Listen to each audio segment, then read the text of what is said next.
Alzheimer's disease has long been painted as a mystery wrapped in tragedy, with the brain seemingly unraveling in slow motion. For decades, the dominant explanation has been the buildup of sticky plaques and tangles that choke off communication between neurons. But new research from Purdue is adding a powerful twist to the story, one that is actually more hopeful than it sounds. Scientists there have uncovered how fat-laden immune cells, specifically microglia, may be driving much of the damage. And importantly, they've also discovered how to restore these cells to health. Far from being a tale of irreversible decline, it's a story about resilience hidden beneath the weight of excess fat. Microglia are the brain's housekeepers and defenders. They patrol the nervous system, cleaning up waste proteins, recycling damaged cellular material, and shielding neurons from harmful invaders. But under the stress of Alzheimer's, these cells develop a surprising and destructive habit. Instead of burning fats for energy, they start hoarding them. Fatty acids that should be fueling their activity are instead converted into storage droplets, leaving the microglia bloated and sluggish.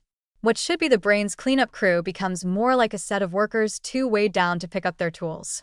The defense line against Alzheimer's weakens, and disease progression accelerates. The breakthrough from Purdue's research lies in how this process can be reversed. By blocking the enzymes that encourage fat storage, essentially shutting down the microglia's internal hoarding system, scientists were able to shrink those lipid droplets and restore the cell's energy. Suddenly, microglia that had been acting like exhausted workers after a heavy meal were back on their feet, agile and active once more.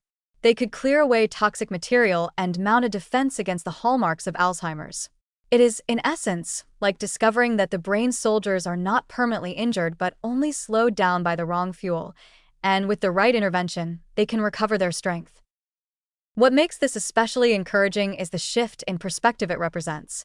Alzheimer's has often been seen as a disease of no return, where damaged cells cannot be rescued. But the Purdue findings suggest otherwise.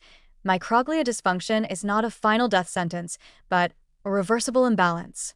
That is a profound change in how we understand the disease. It means therapies don't just have to focus on plaques or tangles, they can also focus on metabolism, on giving immune cells back the energy and efficiency they need to protect the brain. That widens the field of possible treatments dramatically and brings a new layer of optimism to a condition that has long seemed hopeless. Even the metaphor here is powerful. The idea that Alzheimer's may involve brain immune cells weighed down like overfed diners makes the condition easier to grasp. And more importantly, it reminds us that overfeeding is not the same as permanent damage. The cells aren't destroyed, they're burdened. When you lighten that burden, they rise again. That is a vision of Alzheimer's that includes recovery, not just decline. So while brain disintegrating dementia may sound bleak, the story unfolding from this research is the opposite. The brain is not helpless in the face of Alzheimer's. Its defenders are still present, still capable, and still ready to fight, if only we can free them from the fat that slows them down.